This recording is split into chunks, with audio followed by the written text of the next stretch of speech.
जय श्री राम।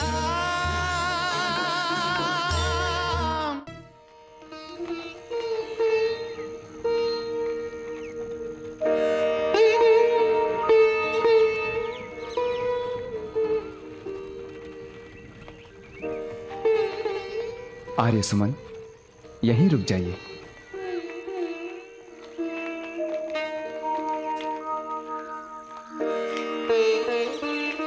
कुछ ही समय में सूर्यास्त हो जाएगा। आप सब अंधेरा होने से पहले अयोध्या लौट जाइए। हम लौट जाने के लिए आपके साथ नहीं आए हैं। हम आपके पीछे पीछे आएंगे राम। परंतु कब तक? 14 वर्ष तक। हम अपने राजा राम के साथ ही रहेंगे। हाँ, हम अपने राजा राम के साथ ही रहेंगे। परंतु आप मेरे साथ वन में जाएंगे तो छोटी मां क्या सोचेगी? भरत क्या सोचेगा? सभी यही कहेंगे कि राम अपनी प्रजा को भड़का रहा है। उन्हें कुछ भी कहने दो। उन्हें अयोध्या पर राज करना है तो करें, लेकिन प्रजा के दिल पर केवल राम आप ही राज करोगे।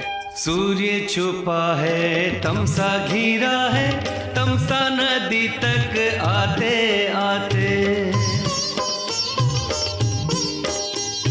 राम करें अनुरोध अवध के वासी, किंतु न लौट के जाते। पूछ रहे पूर्ववासी, पूछ रहे पूर्ववासी के रघुवर अपनों को यूं क्यों बिसराते। राम सिया के लिए भी कठिन है, तोड़ के जाना नेह के नाते। राम सिया के लिए भी कठिन है, तोड़ के जाना नेह के नाते। आप सभी विश्राम करें। कल सुबह उठकर हम इस पर विचार करेंगे। आर्य सुमंत जी युवराज। घोड़ों को खोल दीजिए, ये भी थक गए होंगे। जैसी आपकी आज्ञा रघुनंदन।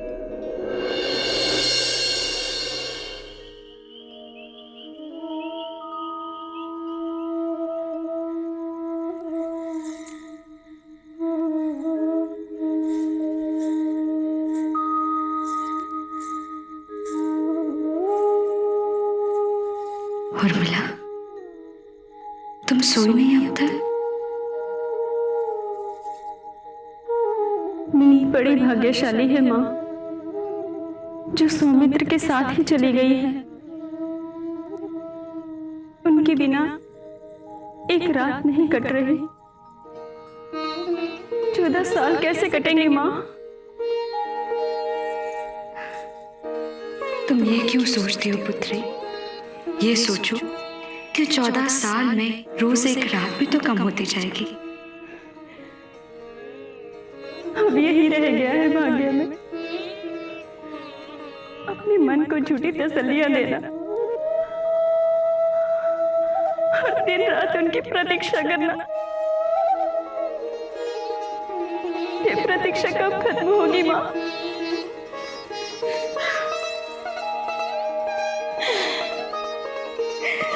उर्मिला,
हमें इसी समय यहां से जाना होगा।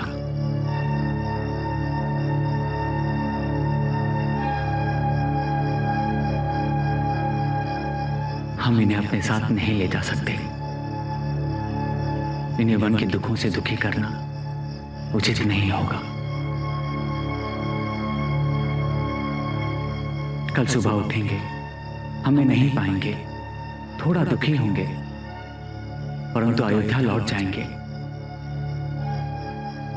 मैं चाहता हूं कि ये अपने परिवार के साथ सुखी रहें।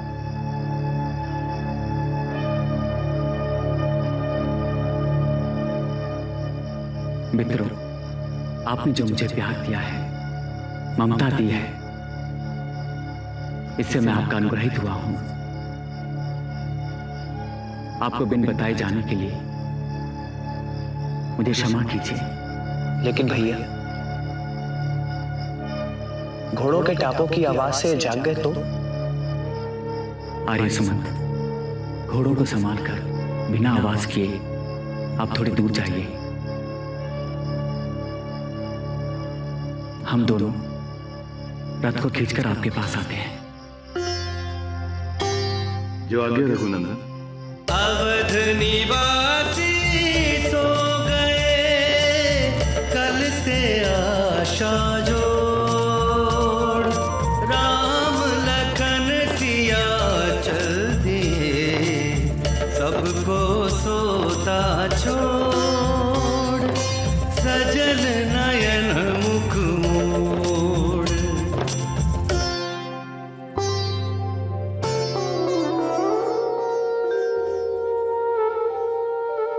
उर्मिला,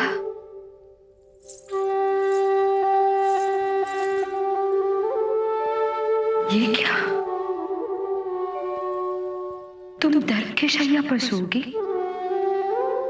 माँ, उनके साथ वन में जाने का सौभाग्य तो नहीं मिला मुझे।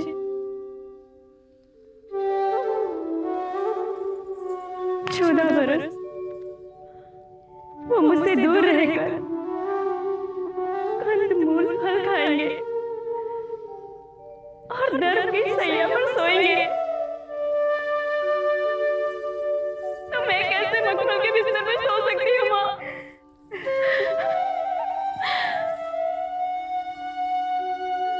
इस पर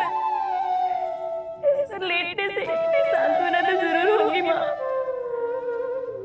कि भले ही मैं उनकी नजरों से दूर हूँ, लेकिन वो मेरे आसपास ही कहीं है माँ, मेरे आसपास ही कहीं। मत रो उर्मिला।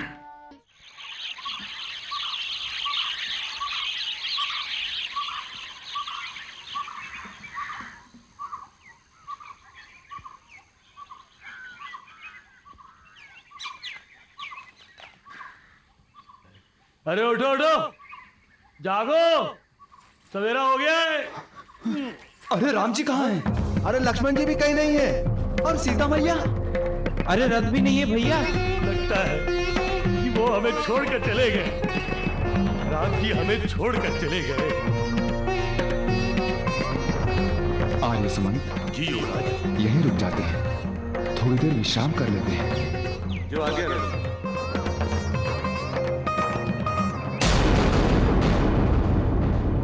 रघुनाथ,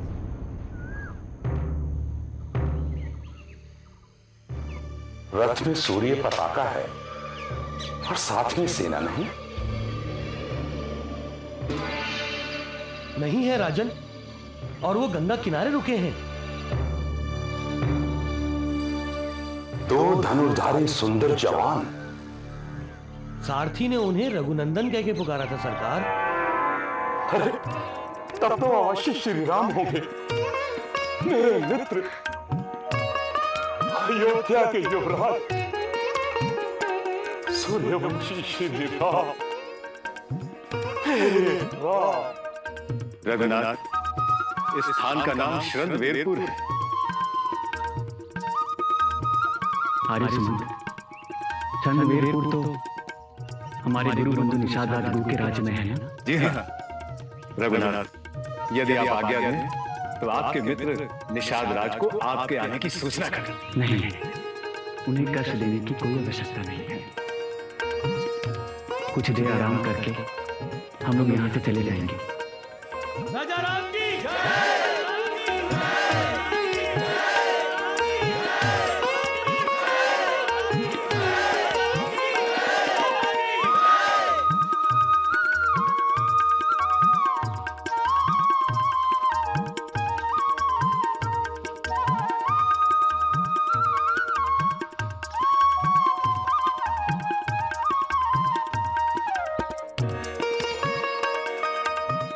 निषाद राज,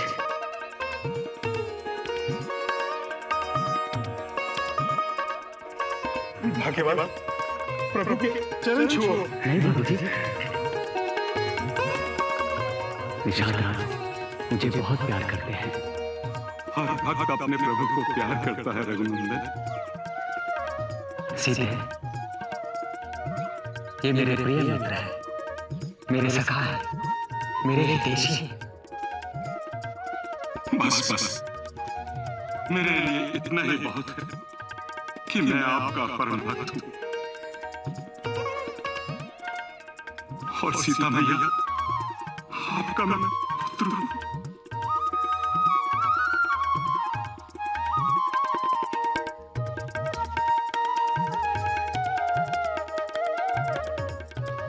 प्रभु फिर अच्छी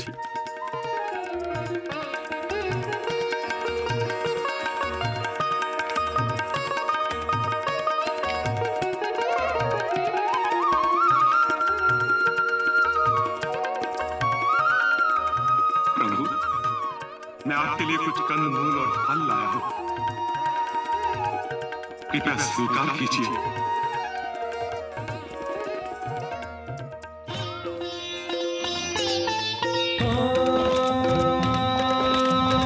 जन्म लेगा शुभ फल पाया, मित्र मिलन का अवसर आया। तोहार ही राज तोहार, प्रभु लघु भेंट करो सीता। मित्र, सत्य में तुम्हें देखकर बड़ी प्रसन्नता हुई है। मेरा सौभाग्य है प्रभु, मैं धन्य हुआ प्रभु। तुम्हारा परिवार, तुम्हारी प्रजा सकुशल है ना? अपने प्रभु से मिलकर भला कौन सकुशल ना होगा। आपके दर्शन के पश्चात मेरा रोम रोम खिल उठा। मेरा ये राज्य, मेरा ये जीवन, मेरी ये प्रजा, सब कुछ आप ही का है प्रभु। मेरा परिवार आपका तुच्छ सेवक है।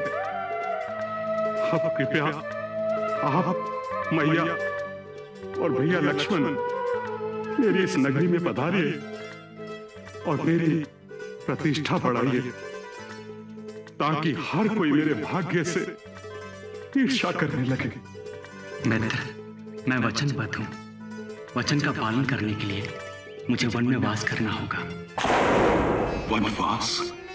मुझे 14 वर्षों तक मुनियों का व्रत और वेश धारण करके, मुनियों जैसा भोजन करके वन में ही रहना है। इसीलिए तुम्हारी नगरी में प्रवेश मेरे लिए वर्जित है। हे प्रभु, आप ये किस अपराध का दंड दे रहे हैं मुझे? भैया तो उस अपराध के लिए 14 वर्ष का वनवास भुगतने चले हैं जो अपराध इन्होंने किया ही नहीं। लक्ष्मण, तो आप रहेंगे कहां प्रभु? आज की रात गंगा के किनारे बिताएंगे और प्रातः होते ही गंगा नदी पार करके वन चले जाएंगे। तो प्रभु, आप मुझे भी साथ रहने की अनुमति दीजिए, ताकि आपकी सेवा करने का जो मुझे अवसर मिलेगा उसका मैं भरपूर लाभ उठा सकूं।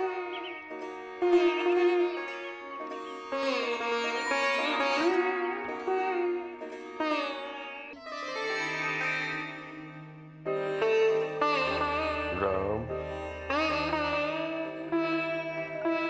राम राम राम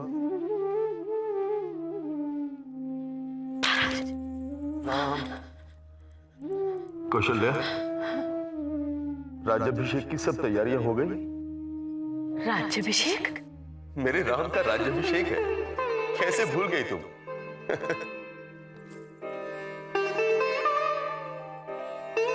आप कहीं नहीं जाएंगे महाराज? कैसी बातें कर रही हो कौशल्या? बाहर दशों दिशाओं से राजा आए हैं, मित्र आए हैं, सामंत आए हैं, गुरुदेव वशिष्ठ यज्ञ सभा में यज्ञ कर रहे हैं। मुझे राज्याभिषेक के लिए संकल्प लेना है। यदि समय पर नहीं पहुंचा तो गुरुदेव बहुत कुपित होंगे मुझ पर। मुझे शीघ्र जाना है। कौशल्या, आप ऐसी बातें करते हैं, मुझे बहुत भय लगता है महाराज। भय? जिस मां का पुत्र राम है उसे भय लगता है?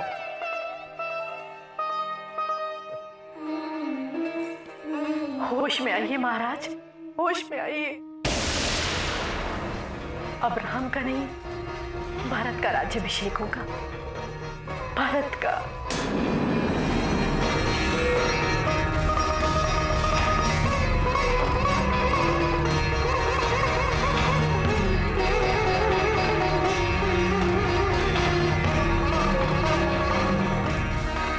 राम को तो आपने 14 वर्ष के लिए वनवास में भेज दिया है।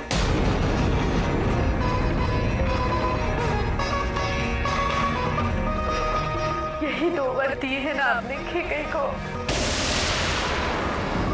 मैं तुम्हारी हर मांग तत्काल पूरी कर दूंगा, ये मेरा वचन है। मैं राम की शपथ लेकर कहता हूं, मैं तुम्हारी कोई भी मांग पूरी करूंगा। मांग, क्या मांगना चाहती? मेरे पहले वर में मुझे चाहिए राम का नहीं, भरत का राज्याभिषेक, और मेरे दूसरे वर में राम को 14 वर्ष का वनवास।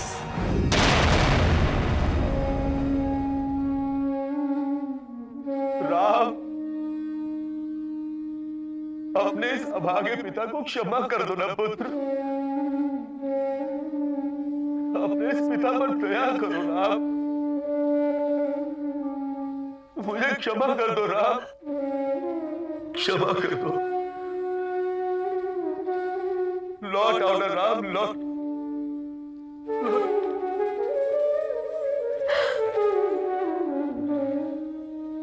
महाराज, महाराज,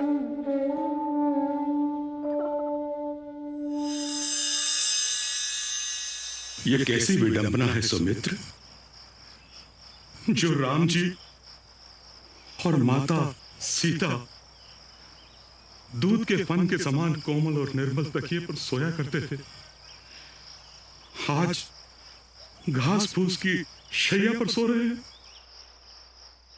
बड़ों ने सत्य ही कहा है कि भाग्य की रेखाओं को बदला नहीं जा सकता। जो माता कैकेयी अपने पुत्र भरत से भी अधिक श्री राम को चाहती थी, आज उन्होंने प्रभु को वन भेज दी।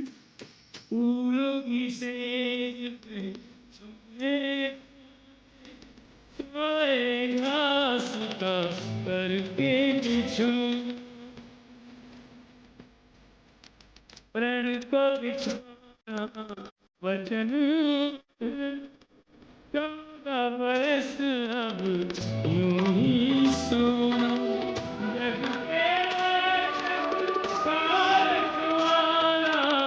लक्ष्मण सा कोई और